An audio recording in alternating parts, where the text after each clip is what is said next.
sallallahu alaihi wasallam, "Qad ja'akum Ramadan wa huwa syahrun mubarak. Iftaradallahu alaikum siyamahu wa tuftahu fihi abwabul jannah wa tughlaqu fihi abwabul jahim wa tughallu fihi syayatin wa fihi lailatun khairum min alfi syahr." Sadaqallahul azim wa sadaqa rasulun nabiyul karim wa nahnu ala dzalika minasyahidin wasyakirin walhamdulillahi rabbil alamin.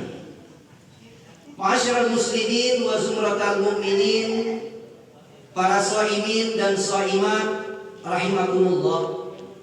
Alhamdulillah, kita bersyukur kepada Allah Subhanahu wa taala bahwasanya kita masih diberikan nikmat oleh Allah Subhanahu wa taala, nikmat kesehatan, nikmat kesempatan, nikmat iman, nikmat Islam, sehingga kita masih bisa duduk bersilaturahim di Musholla Nurul Huda yang insya Allah kita saksikan semuanya ini mudah-mudahan menjadi sebab kita semua diberkahi oleh Allah Subhanahu wa taala. Amin ya rabbal alamin. Salawat dan salam tak lupa kita sampaikan kepada junjungan kita, suri tauladan kita, baginda Nabi besar Muhammad sallallahu alaihi wasallam. Kita selalu harapkan syafaat beliau kelak pada hari kiamat. Semoga kita semua termasuk ke dalam golongan orang-orang yang kelak di akhirat Allah bangkitkan, Allah kumpulkan, dan Allah tempatkan bersama baginda Nabi besar Muhammad sallallahu alaihi wasallam. Amin amin ya rabbal alamin. Yang sama-sama kita hormati dan kita muliakan serta kita cintai karena Allah, Bapak Bupati Bang Gafri dan Bapak Wakil Bupati Bang Ervian yang hadir di tengah-tengah kita pada sore hari ini. Rasa-rasanya sejuklah kita memandang Kabupaten Bangka Tengah ini ketika duduk bersama masyarakat menanti waktu berbuka puasa, yang mana kita tahu waktu yang mustajab untuk kita berdoa. Mereka duduk bersama kita, insya Allah inilah kenikmatan yang sempurna yang telah diberikan oleh Allah Subhanahu wa taala. Mudah-mudahan kita doakan bersama-sama Bapak Bupati dan Bapak Wakil Bupati kita senantiasa selalu dijaga oleh Allah Subhanahu wa taala, diberikan kekuatan dalam iman dan Islam beliau. Semoga beliau istiqamah untuk memangku amanah sebagai pemimpin kita, dan mudah-mudahan asbab kepemimpinan beliaulah mudah-mudahan Kabupaten Bangka Tengah menjadi kabupaten yang baldatun thayyibatun wa rabbul ghafur. Amin ya rabbal alamin. Segenap para alim ulama, para tokoh agama, para orang tua kami yang mohon maaf tidak bisa saya sebutkan satu persatu. Di sebelah kanannya ada Abuk Sam. Abuk Samnya umur lah 82 tahun, ya. 82 tahun, Adi sanggup ikut kita sekaput-kaput, luar biasa, ya. Walaupun asa kemana-mana beliau ini nenteng kursi, ya. Ya apa-apa. Kalau 2 tahun yang lalu kita bisa paling keliling, aku pakai kursi, boh, lagi kuat lagi, oh. Nah, kita nih entah sampai entah di, ya. Nabi itu mengatakan umur umatku itu, kata Nabi dalam satu riwayat, baina sitin wa sab'in. Tidak jauh umur umatku itu, kata Nabi, antara 60 sampai 70 tahun baik. Kalau kita ikut Nabi wafat umur berapa? 63. Tapi banyak ustaz di kampung kami orang lebih dari 63 tahun. Banyak, berarti kalau banyak namanya bonus. Cuma kira-kira banyak yang lebih atau yang tidak sampai? Yang tidak sampai, ya. Yang tidak sampai. Kadang-kadang belum 60 lagi lah. Wassalam, ya. Wassalam. Kami beberapa hari yang lalu ceramah di salah satu masjid subuh. Jadi setelah subuh langsung ada jemaah meraih kita. Ustaz, ada jemaah kita yang meninggal dunia. Berapa Pak umur? 30 lebih tahun Ustaz. Apa gawe Pak? Anggota dewan. Malam tadi sehat, lagi tarawih malam tadi. Ya, subhanallah. Kalau memang sudah ajal memanggil kita, la yastakhiruna sa'atan wa la yastaqdimun. Dak pacak kita tunda, dak pacak juga kita dulukan. Maka bersyukur atas nikmat umur kita. Mudah-mudahan dengan kehadiran orang tua kita, para guru-guru kita semuanya dari unsur DMI Kabupaten Bangka Tengah, dari unsur MUI, Basnas, dan segenap para alim ulama, Kementerian Agama, dari Kesra, dari Dinas Sosial dan lain sebagainya, yang mohon maaf tidak bisa kami sebutkan satu persatu. Insya Allah sama-sama kita saling berdoa untuk kebaikan kita semua. Mudah-mudahan pertemuan kita pada sore hari ini menjadi pertemuan yang insya Allah diberkahi oleh Allah Subhanahu wa ta'ala. Amin ya rabbal alamin. Selama kami ceramah Bapak Ibu, yang paling berat waktu ceramah itu adalah waktu sekarangnya lah. Ya, cepat IG diprotes kurang, panjang IG apa dia diprotes kurang, kami yang memukir Ustaz. Ya, yang lebih berat lagi tantangan ceramah sekarang ini apa?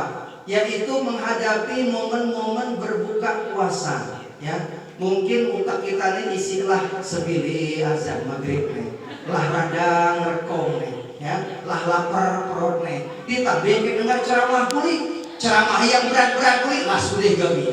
Ya, tapi kalau seandainya kita puasa, kita lemes, kita lapar, kita haus, kira-kira normal apa dia Bu? Normal deh, normal. Kenapa? Yang di normal itu kalau Allah surai macam ini aji sehat, ya, itu patut dicurigai. Jangan-jangan diam-diam telah aji ke pangkal nyari warung makan yang terbuka setengah, yang cuma lihat kaki bayi. Jangan-jangan lah nongkrong di siang lah, ya. Jadi semuanya ini normal. Kita lapar sekarang normal, kita haus sekarang normal, ya. Kita lemes sekarang juga normal. Tapi ingat, saat kita berpuasa, apapun keadaan kita tidak akan pernah mengurangi kemuliaan daripada bulan Ramadan. Termasuk ada Covid dan di Covid. Mohon maaf. Covid tidak ada Covid tidak akan mengurangi kemuliaan bulan Ramadan. Jangan sampai kita ada Covid kita tidak semangat ibadah. Alasannya gara-gara ada Covid. Dulu sebelum ada Covid macam yalah ibadah. Ya, dia suahlah ke masjid.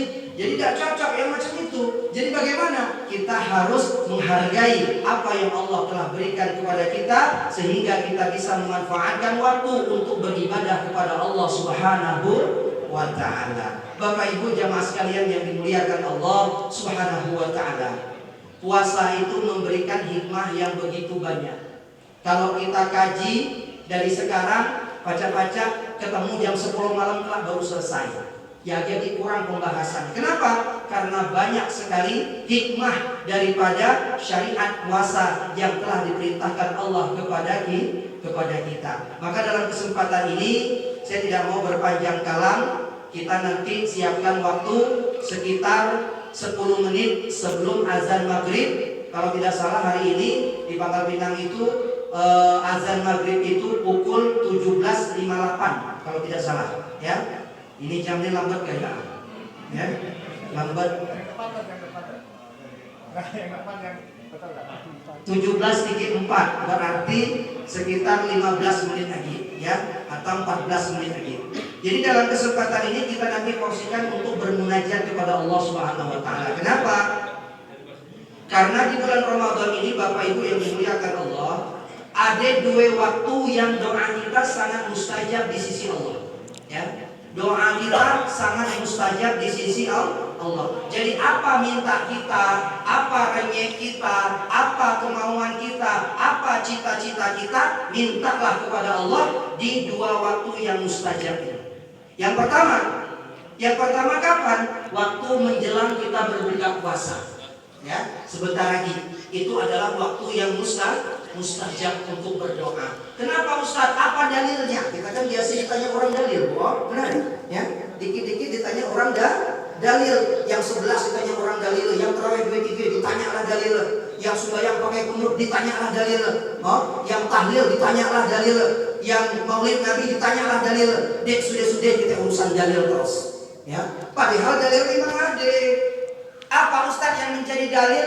Kita berdoa sebelum berbuka puasa menjadi doa yang mustajab. Baginda Nabi Muhammad SAW telah bersabda, salah satu kata Nabi, la turaddu da'watuhum.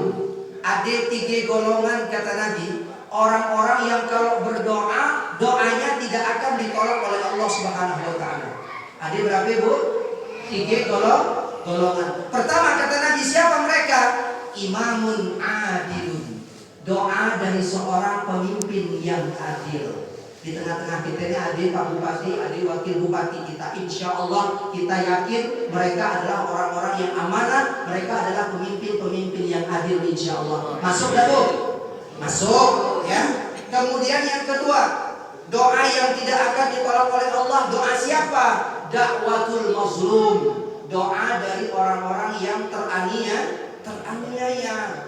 Jadi jangan pernah kita menganiaya orang lain. Jangan pernah kita ngambil hak orang lain tanpa ada benar di situ. Jangan pernah kita menyakiti hati dan perasaan orang lain dari perbuatan maupun ucapan kita. Kenapa? Kalau sampai mereka dizolimi, angkat tangan mereka minta kepada Allah, hati-hati. Ya, kita kalau jahat ke orang, kita nampar sekali, nya balas tampar sekali kita segar urusan. Ya, sama-sama sakit macamnya baik. Yang bahaya ya kalau kita nampar orang dia balas, tapi yang tahajud, yang berdoa kepada Allah, yang minta Allah yang balas, Allah sekali balas bukan lagi nampar, cabutnya langsung nyawa kita, habis kita. Ya, kenapa? Karena doa orang-orang yang teraniaya, doa mereka makbul. Ya, berarti Bu, yang ketiga, doa yang tidak akan ditolak oleh Allah. Doa dari siapa?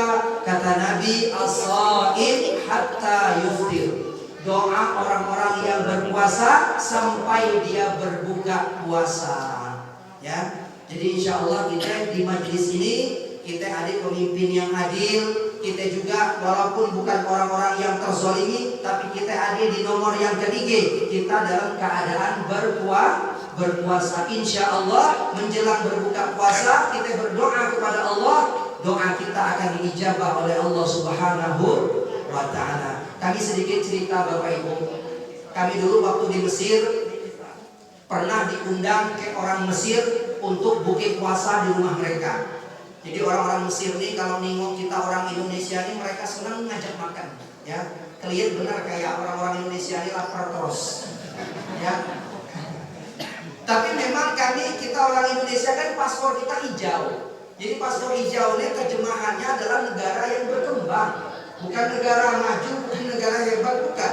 Jadi negara kita ini paspor hijau ini sama kayak Thailand, sama kayak Filipina, sama kayak Vietnam, ya. Jadi nih Singapura, kalau Singapura merah paspor, ya. Padahal Singapura itu bisa kalau bilang paspor dari Singapura, ya. Kita Indonesia ini lagi dianggap macam itu. Jadi singkat cerita kami diundang ke orang Mesir buka puasa di rumah mereka. Ternyata ketika 10 menit sebelum azan, kepala keluarga tadi lah agak tua, sekitar umur 60-70 tahun, lah ada cucu, lah ada anaknya, lah ada menantunya, lalu kemudian dikumpulkan keluarganya gale-gale di meja makan. Ya, duduk gale-gale di meja makan. Kami waktu itu nengok di meja makan, padahal dia pemakan. Orang Arab ini biasanya kalau buka puasa, mereka dekawa duduk di meja makan yang macam kayak kita di suah. Orang Arab biasanya saat buka puasa, yang ngamper. Duduk pakai ambal, terus di atas ada taplak meja plastik, baru pemakan gale-gale taruh di siang. Segian mereka ini pemakannya kipeng, jadi kipengnya nyaman dicicau. Jadi asal pakai plastik supaya di sekaput upah. Ya, jadi mereka makan macam itu. Lalu kenapa kami tengok mereka ngumpul di meja makan? Oh ternyata kata kepala keluarga tadi, yo kita lah kumpul gale-gale ya, anakku, menantuku, cucu-cucuku. Sekarang waktunya kita berdoa kepada Allah Subhanahu wa ta'ala. Subhanallah. Jadi di situ kami nengok pemandangan, ada orang tua digendongnya anak yang umur 3 tahun, 4 tahun. Sebelum azan maghrib waktu berbuka puasa angkat tangan, ya Allah jadikanlah anakku ini penghafal Al-Quran. Ya Allah jadikanlah anakku ini orang yang beradab, orang yang berilmu. Ya Allah jadikanlah anakku ini bermanfaat bagi agama, nusa dan bangsa. Diminta di waktu menjelang berbuka puasa. Ternyata ini rahasianya Bapak Ibu, yang barangkali selama ini mungkin belum suah kita gawi. Kalau lah suah kita gawi, alhamdulillah. Tapi kalau belum suah kita gawi, yuk kita gawi mulai hari ini, kita gawi mulai hari esok. Kita lagi puasa 21 hari lagi kurang lebih. Ya, maghrib lah tak masuk 10 Ramadan, berarti tinggal 20 hari Ramadan lagi insya Allah. Mudah-mudahan sampai kita semua, amin. Jangan lewatkan waktu untuk berdoa sebelum menjelang berbuka puasa. Kalau Ustaz macam mana? Kalau saya pribadi, karena hari ini berbuka di Desa Terak. Tadi sudah WA orang rumah. Ya, pesannya apa? Tolong jangan lupa dipandu doa untuk anak-anak kita. Supaya apa? Memanfaatkan waktu mustajab untuk berdoa. Karena yang ada di kita ini terbalik. Kita semakin ke azan, semakin ke sibuk ngurus pemakan. Ya, mana es cincau ulah hadirun, mana kelapa muda ulah hadirun, mana es dawet ulah hadirun, mana pempek ulah hadirun. Pokok sibuk ke ngabsen pemakan gali-gali disebut. Ya, yang jadi soal kalau waktu azan Allahu Akbar, minum segelas sudahlah kenyang, dibawa lagi makan. Ditanya apa dia makan? Dia agila, yang nama nafsu setan. Nafsu apa bu? Nafsu setan. Padahal sebelum buka puasa waktu yang mustajab untuk kita berdoa kepada Allah. Maaf kadang-kadang keluarga itu luar biasa. Mak di dapur kayak bebuke, pak depan TV, anak di teras, entah di mana-mana, yang sikok di kamar. Kapan kita berdoa? Sekali azan lah Allahu Akbar, langsung lari ke dapur, langsung makan, langsung minum. Segini berdoa. Padahal waktu sebelum berbuka puasa adalah waktu yang mustajab untuk kita berdoa kepada Allah Subhanahu wa Ta'ala. Kalau sudah digawi, alhamdulillah, teruskan. Kalau belum sudah digawi, insya Allah mulai hari ini atau mulai besok kita berdoa kepada Allah di waktu yang mustajab untuk kita, untuk anak-anak kita, untuk seperani-seperani kita gale-galenya. Amin ya rabbal alamin. Jam berapa sampai tadi? Lanjut lagi apa langsung berdoa kita? Kalau tak mungkin lo baca kan? Kalau masih waktu lo soal. Terakhir, tadi ada dua waktu yang mustajab kok.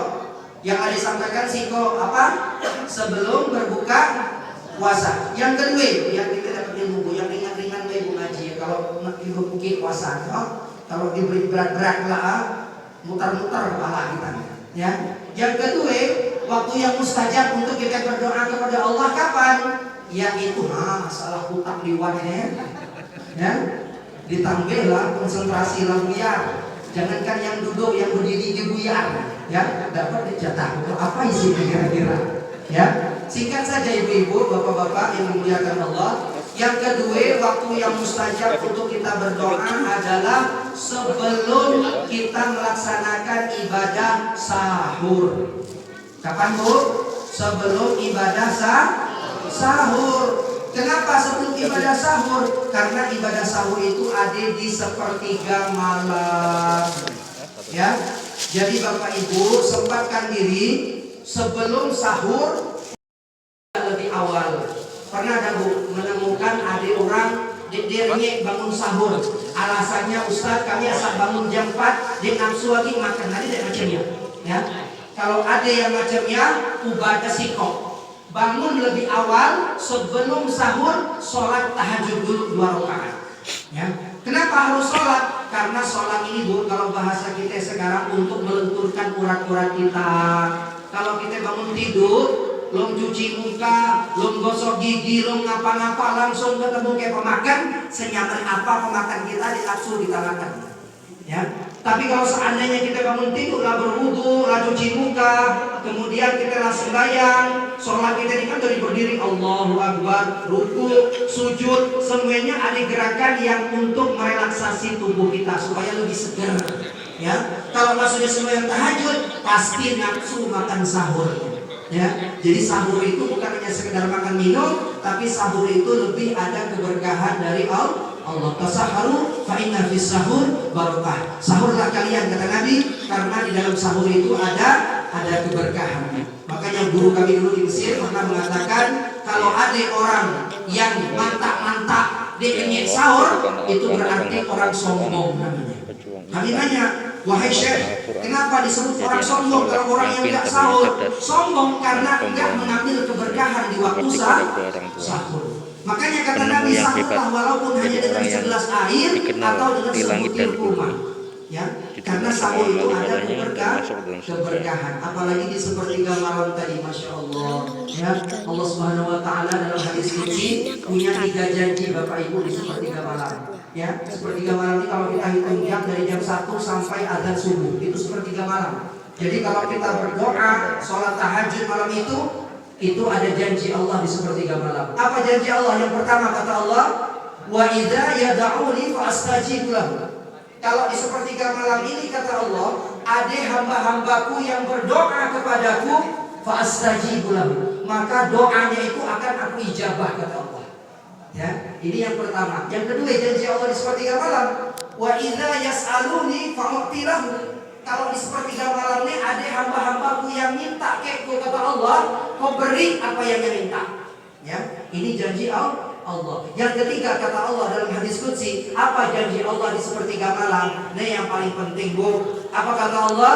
Wa idza yastaghfiruni fa aghfir lahu. Kalau seandainya di sepertiga malam ini ada hamba-hambaku yang minta ampun keku kata Allah, kuberikan ampunan kepada dirinya. Makanya waktu yang paling tepat kita untuk minta ampun kepada Allah yaitu ketika di sepertiga malam. Siapa kita yang dideduse dade? Siapa kita yang disuah buat salah dade? Siapa kita yang disuah hilaf dade? Semua kita pasti pernah salah. Semua kita pasti pernah hilaf. Semua kita pasti pernah berdusi. Maka jadikan Ramadan ini khususnya di waktu sahur sepertiga malam untuk kita memohon ampun kepada Allah Subhanahu wa ta'ala. Kita berharap kelak ketika hari kemenangan tiba 1 Syawal, maka kita semua menjadi orang yang kembali fitrah, laksana seorang bayi yang baru lahir, karena dosa-dosa kita telah diampuni oleh Allah Subhanahu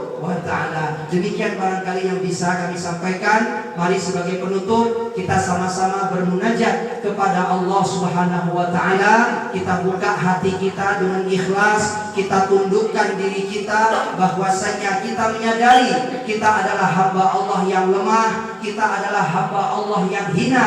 Tidaklah ada kemuliaan dalam diri kita hari ini kecuali kemuliaan itu ditolong oleh Allah Subhanahu wa ta'ala. Tidaklah ada kemudahan dalam aktivitas kita hari ini kecuali kemudahan itu datang dari Allah Subhanahu wa ta'ala. Kita benar-benar meyakini la haula wala quwwata illa billah. Tidak ada kekuatan, tidak ada daya upaya, tidak ada kemampuan apapun dari seorang hamba kecuali semua itu datang dari Allah Subhanahu wa ta'ala. Mudah-mudahan wasilah acara kita pada sore hari ini Allah Subhanahu wa ta'ala ampuni segala dosa-dosa kita. Allah Subhanahu wa ta'ala ijabahkan doa-doa kita. Mudah-mudahan yang hari ini sakit Allah berikan kesembuhan, yang saat ini ada masalah Allah berikan jalan keluar, yang saat ini dalam keadaan sedih semoga diberikan kebahagiaan oleh Allah Subhanahu wa ta'ala. Amin ya rabbal alamin. Ala hadhihi niyyah wa likulli niyatin shalihah wa ila hadratin Nabi Mustafa Muhammadin sallallahu alaihi wasallam wa ala alihi wa ashabihi ajma'in. Syai'ulillahi lahumul Fatihah. A'udzu billahi minasyaitonir rajim. Bismillahirrahmanirrahim.